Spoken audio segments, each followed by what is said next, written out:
اچھا یہاں تک تو بات پہنچی. ابھی آدم دیکھو یہاں کھڑے ہوئے ہیں, سجدہ کروایا گیا ہے اور کھڑے ہوئے ہیں. اب اللہ تعالیٰ نے آدم سے کہا یا آدم اسکن انت وزوجک الجنت, جاؤ تم جنت کے اندر رہو. بڑی پیاری بات بتانے والا ہوں, غور سے سنو. شیطان کا معاملہ ختم ہو گیا. اب ادھر آدم سے کہا جا رہا ہے یا آدم اسکن انت وزوجک الجنت, جاؤ اور جا کر جنت کے اندر رہو. ولا تقربا هذه الشجرة فتكونا من الظالمين, لیکن ایک درخت کے قریب مت جانا ورنہ تم ظالموں میں سے ہو جاؤ گے, گھاٹا اٹھانے والوں میں سے ہو جاؤ گے. غور سے سنیے مسلمانوں, میں آپ سے یہ بات کہہ کے جا رہا ہوں کہ اللہ تعالیٰ, بہت غور سے سننا, اللہ تعالیٰ کبھی کبھی لے کے آزماتا ہے اور کبھی کبھی اللہ تعالیٰ دے کے آزماتا ہے. جنت سے بڑی نعمت کون سی ہوگی؟ لیکن آدم کو نہیں معلوم ہے کہ اس کا امتحان تو ہو چکا ہے, یہ تو اپنے امتحان کے اندر فیل ہو چکا ہے, لیکن ہمیں جنت جیسی نعمت کے اندر رکھا جا رہا ہے, اور نعمت جنت جیسی, اور اس کے بعد اب ہمارا امتحان شروع ہونے والا ہے. یعنی اللہ تعالیٰ جب آپ کو بہت ساری نعمتوں سے نعمتیں دے تو ہو سکتا ہے کہ اللہ تعالیٰ نعمتیں دے کے آپ کو آزمانا چاہ رہا ہو. ضروری نہیں ہے کہ اللہ تمہارے اوپر دکھوں کا پہاڑ توڑ کر ہی آپ کو آزمائے کہ تم کیسے ہو سکتا ہے کہ اللہ تم جو مانگ رہے ہو دیا جا رہا ہے, جو مانگ رہے ہو دیا جا رہا ہے, جو کاروبار کر رہے ہو فائدہ ہو رہا ہے, جو چاہ رہے ہو خرید رہے ہو, جو چاہ رہے ہو کھا رہے ہو, جو چاہ رہے ہو پہن رہے ہو سکتا ہے اسی پہ تمہاری آزمائش چل رہی ہے. جنت جیسی نعمت, اور آدم کو نہیں پتا کہ اب میرا امتحان شروع ہو رہا ہے. کہا جاؤ ولا تقربا هذه الشجرة, لیکن اس درخت کے قریب مت جانا. درخت کا نام کہیں نہیں بتایا گیا, قرآن کریم کے اندر کہیں نہیں ہے کس کا درخت ہے. لوگ اپنے اندازے لگاتے ہیں, گیہوں کا ہے کہ انار کا ہے کہ انجیر کا ہے کہ کھجور کا ہے, قرآن میں کہیں بیان نہیں کیا. تو درخت مطلب درخت کوئی سا بھی ہو سکتا ہے, امرود کا بھی ہو سکتا ہے, کوئی سا بھی ہو سکتا ہے. ولا تقربا هذه الشجرة فتكونا من الظالمين. اب شیطان نے سوچا کہ مجھے تو نکالا جا رہا ہے, ان کو بھی نکلواتے ہیں. کیا کہا؟ فوسوس لهما الشیطان, شیطان نے وسوسہ ڈالا. فوسوس لهما الشیطان, شیطان نے وسوسہ ڈالا. پھر یہاں پر ایک اعتراض, ایک سوال, اس کو بھی حل کر لو, مزہ آ جائے گا. سوال یہ ہے کہ جب شیطان کو جنت سے نکال دیا گیا اور آدم علیہ السلام کو جنت کے اندر داخل کر دیا گیا, تو شیطان جب جنت میں جا ہی نہیں سکتا تو شیطان نے آدم علیہ السلام کو بہکا کیسے دیا؟ یہ کبھی دماغ میں آئی ہے بات؟ آئی ہوگی. بہکایا کیسے؟ اس پہ بھی لوگوں نے خوب باتیں بنائی. کسی نے کہا سانپ بن کر داخل ہو گیا, کسی نے کہا مور کے پیروں میں لپٹ کر داخل ہو گیا, کسی نے کچھ کہا, کسی نے کچھ کہا. لیکن اگر پیاری نبی کی حدیث پر غور کریں گے تو یہ سب باتیں بنانے کی ضرورت ہی نہیں پڑے گی. اللہ کے نبی فرماتے ہیں ان الشیطان یجری للانسان مجری الدم, شیطان انسان کے اندر ایسے ہی دوڑتا ہے جس طریقے سے انسان کا خون اس کے بدن کے اندر دوڑتا ہے. تو شیطان کو اللہ نے یہ طاقت دے رکھی ہے کہ وہ باہر سے بھی اثر کر سکتا ہے, باہر سے بھی بہکا سکتا ہے. تو یہ سوال کا جواب ہو گیا نا اعتراض کا کہ بہکایا کیسے. اب ایک دوسرا اعتراض کہ چلو شیطان کو اللہ نے طاقت دی ہے, وہ دور سے بھی بہکا سکتا ہے, بس وسے دل کے اندر ڈال سکتا ہے, لیکن آدم تو نبی تھے, آدم کیسے بہک گئے؟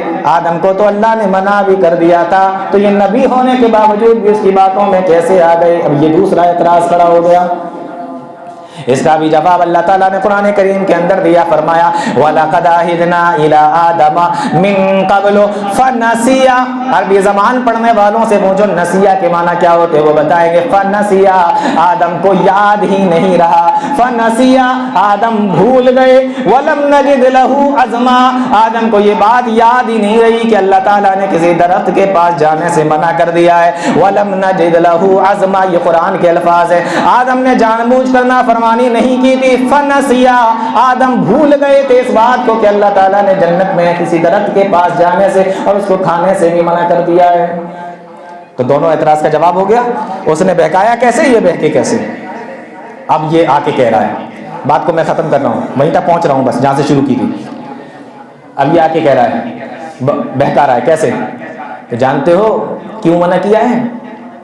تو میں اس لیے منع کیا ہے الا ان تکونا ملکین, کہیں تم لوگ فرشتے نہ بن جاؤ, او تکونا من الخالدین, کہیں ایسا نہ ہو کہ اس کو کھانے کے بعد پھر تم ہمیشہ جنت کے اندر ہی رہو, اور جو جنت میں جائے گا وہ جنت کے اندر ہمیشہ رہنا چاہے گا. تو آدم علیہ السلام بھی یہی چاہتے تھے, حوا علیہ السلام بھی یہی چاہتی تھی کہ اب آ گئے ہیں تو یہیں رہیں. تو بہتر ہے کہ تم یا تو فرشتے بن جاؤ گے تو یہاں سے نکالے نہیں جاؤ گے، یا ہمیشہ ہمیشہ یہاں رہو گے تب بھی یہاں سے نکالے نہیں جاؤ گے۔ اور ایک بہت بڑی بات بتانے والا ہوں، قرآن کے انداز میں دیکھو، قرآن کہتا ہے وَقَاسَمَهُمَا، اور قسمیں کھائیں، ایک بار نہیں بار بار قسمیں کھا رہا ہے، وَقَاسَمَهُمَا، بار بار اس نے قسمیں کھائیں۔ اور آدم علیہ السلام اللہ کے بندے، جو اللہ کے نیک بندے ہوتے ہیں، وہ اللہ کے نام پر دھوکہ کھا جاتے ہیں۔ کیوں؟ اس لیے کہ آدم علیہ السلام تو کبھی یہ سوچ بھی نہیں سکتے تھے کہ یہ اللہ کی جھوٹی قسم بھی کھا سکتا ہے، یہ اللہ کی جھوٹی قسم بھی کھا سکتا ہے، وہ یہ سوچ بھی نہیں سکتے تھے۔ اور دوسری بات جو بہت بڑی ہے، فرمایا انی لکما لمن الناصحین، اور دیکھو میں تمہارا ہمدرد ہوں، میں تمہارا خیر خواہ ہوں، میں تمہارا ہمدرد ہوں، میں تمہیں سمجھا رہا ہوں۔ ہاں، اس طریقے کے ہمدردوں سے بہت ہوشیار رہنے کی ضرورت ہے۔ جو اس طریقے کے لوگ ہوتے ہیں نا، جو آگ لگانے آتے ہیں لیکن بتاتے ہیں اپنے آپ کو ہمدرد، بتاتے ہیں اپنے آپ کو خیر خواہ، کبھی کبھی انسان کی نیا یہ ہمدرد اور خیر خواہ لوگ ہی ڈبا جاتے ہیں۔ اس لیے سب کی باتوں میں آنے کی ضرورت نہیں ہے، کبھی کبھی یہ ہمدرد اور جو خیر خواہ بنتے ہیں آپ کے، یہی آپ کی نیا ڈبا کے چلے جائیں گے، آپ کی لٹیا ڈبا دیں گے۔ تو اگر کوئی آ کے کہے دیکھو میں تمہارا ہمدرد ہوں، میں تمہارا خیر خواہ ہوں، تو اس سے پوچھنا بھیا کون سے والے ہمدرد ہو؟ ہمدرد تو شیطان بھی تھا، آدم علیہ السلام کو جنت سے نکلوا دیا تھا، اس نے بھی یہی کہا تھا میں تمہارا ہمدرد ہوں، میں تمہارا خیر خواہ ہوں۔ سمجھ میں آ رہی ہے بات؟ جی، قرآن کہتا ہے فَدَلَّاهُمَا بِغُرُورٍ، دونوں کو بہکا دیا۔ اور اس کے بعد میں نے آپ کو بتایا تھا کہ پھر ان کو جنت سے باہر کر دیا گیا بہکانے کے بعد۔ اب جب دنیا کے اندر آئے تو وہ دعا دیکھ لیتے ہیں، پھر بات ختم کرتے ہیں۔ دنیا کے اندر آئے، اب دعا مانگ رہے ہیں اللہ تعالیٰ سے، کیا کہہ رہے ہیں؟ قَالَ رَبَّنَا ظَلَمْنَا أَنفُسَنَا وَإِن لَّمْ تَغْفِرْ لَنَا وَتَرْحَمْنَا لَنَكُونَنَّ مِنَ الْخَاسِرِينَ۔ دونوں نے کہا اے ہمارے پروردگار، ہم نے اپنی جانوں پر ظلم کیا، اگر تو ہمیں معاف نہیں کرے گا اور ہم پر رحم نہیں کرے گا تو ہم نقصان اٹھانے والوں میں سے ہو جائیں گے۔ عربی زبان کا لفظ قالا، عربی جاننے والے جانتے ہیں کہ قالا اگر کہا جائے تو اس کے معنی ہوتا ہے دونوں نے کہا۔ اگر اللہ تعالیٰ چاہتا تو یہ بھی کہہ سکتا تھا کہ قال آدم وقالت حوا، آدم نے کہا اور حوا نے کہا، دونوں کا الگ الگ ذکر کیا جا سکتا تھا، لیکن دونوں کو ایک ساتھ ذکر کیا۔ جانتے ہو کیوں؟ اس لیے کہ جب مرد دینداری کی طرف آئے تو اپنی عورت کو، اپنی بیوی کو بھی دینداری کی طرف لے کر آئے، اور اگر عورت دیندار ہو، عورت نیک ہو، تو اپنے شوہر کو بھی کھینچ کر وہ دینداری کی طرف لے کر آئے۔ جی سمجھ میں آ رہی ہے؟ اس لیے دونوں کا ایک ساتھ ذکر کیا۔ ایسا نہیں کہ بیوی تو بہت نیک ہے اور آدمی نماز روزے سے کوسوں دور ہے، یا آدمی نیک ہے اور بیوی نماز روزے سے کوسوں دور ہے، ایسا نہیں ہونا چاہیے۔ اس لیے دونوں کا ذکر کیا کہ دونوں دھیان رکھو۔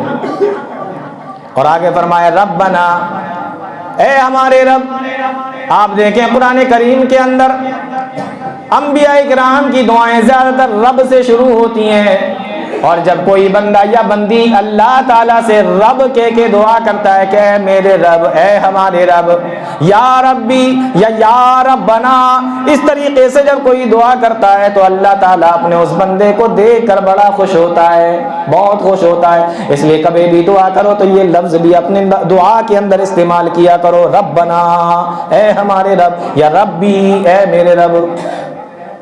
اور دیکھو ڈائریکٹ نہیں کہا کہ ہمیں معاف کر دے، بلکہ پہلے ظلمنا انفسنا، ہم نے اپنے نفسوں پر ظلم کیا، اپنی غلطی کو مانا، اپنے گناہوں کا اعتراف کیا، اور اس کے بعد میں کہا وَإِن لَّمْ تَغْفِرْ لَنَا، تو ہمیں معاف کر دے۔ معلوم یہ ہوا کہ انسان سے اگر غلطی ہو جائے تو دعا مانگتے ٹائم پہلے اپنے گناہوں کو اللہ کے سامنے رکھو، پہلے عاجزی کرو، پہلے چھوٹے بنو، پہلے اپنی غلطی کا اعتراف کرو، اس کے بعد میں اللہ تعالیٰ سے نعمتیں مانگو۔ ایسا نہیں ہے گناہ پہ گناہ کرتے چلے جا رہے ہیں، اور جب دعا مانگنے کا ٹائم آیا گناہوں کا کوئی ذکر نہیں، اور سیدھے اللہ سے نعمتیں ڈائریکٹ مانگ رہے ہیں۔ نہیں، یہ دعا مانگنے کا طریقہ نہیں ہے۔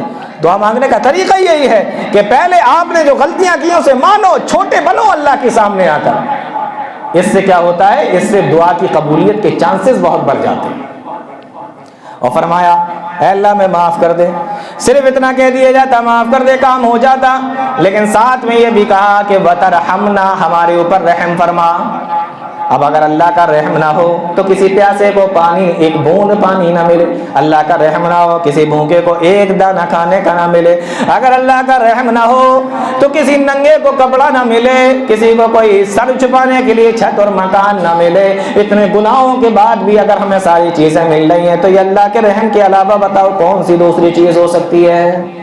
وَتَرْحَمْنَا، ہم پر رحم فرما، لَنَكُونَنَّ مِنَ الْخَاسِرِينَ، ورنہ ہم نقصان اٹھانے والوں میں سے ہو جائیں گے۔ بات سمجھ میں آئی؟ ہاں، تو یہ ہے دعا حضرت آدم علیہ السلام کی، اور یہ پورا بیک گراؤنڈ کے ساتھ میں نے آپ کو اس لیے بتایا تاکہ آپ کو اس دعا کی اہمیت کا اندازہ ہو اور یہ پورا واقعہ آپ کی سمجھ میں آئے، اور اس کے اندر جو نصیحتیں ہیں، قرآن کریم نصیحت کے لیے آیا ہے، اس میں جو نصیحت ہیں وہ آپ کی سمجھ میں آ جائے۔ یہاں پر میں ایک آخری بات بتا کے بات ختم کر رہا ہوں۔ غلطیاں دونوں سے ہوئی، آدم سے بھی غلطی ہوئی، ابلیس سے بھی غلطی ہوئی۔ ابلیس نے غلطی کو مانا نہیں، اکڑ گیا، ہمیشہ ہمیش کے لیے لعنتی قرار دے کر اللہ کی رحمت سے دور کر دیا گیا اور جنت سے اور آسمان سے اس کو بھگا دیا گیا۔ اور غلطی حضرت آدم علیہ السلام سے بھی ہوئی، اللہ تعالیٰ نے آدم علیہ السلام کی دعا کو قبول کیا، اور تو پتہ یہ چلا کہ جھک جانے میں، غلطی ماننے میں، چھوٹا بن جانے ہی میں فائدہ ہے، اگر آپ اکڑو گے تو پھر حال وہی ہوگا جو شیطان کا ہوا ہے۔ بات سمجھ میں آ گئی آپ کے؟ تو یہ ہے، یہ جو چھوٹا سا مختصر سا قصہ میں نے آپ لوگوں کو سنایا، اس کے پیچھے کی ہمارے لیے عبرتیں اور نصیحتیں۔ اللہ تعالی ہم تمام لوگوں کو نیک عمل کی توفیق عطا فرمائے، قرآن و حدیث کو سمجھنے کی، اس پہ چلنے کی توفیق عطا فرمائے، آمین یا رب العالمین۔ وآخر دعوانا الحمدللہ رب العالمین۔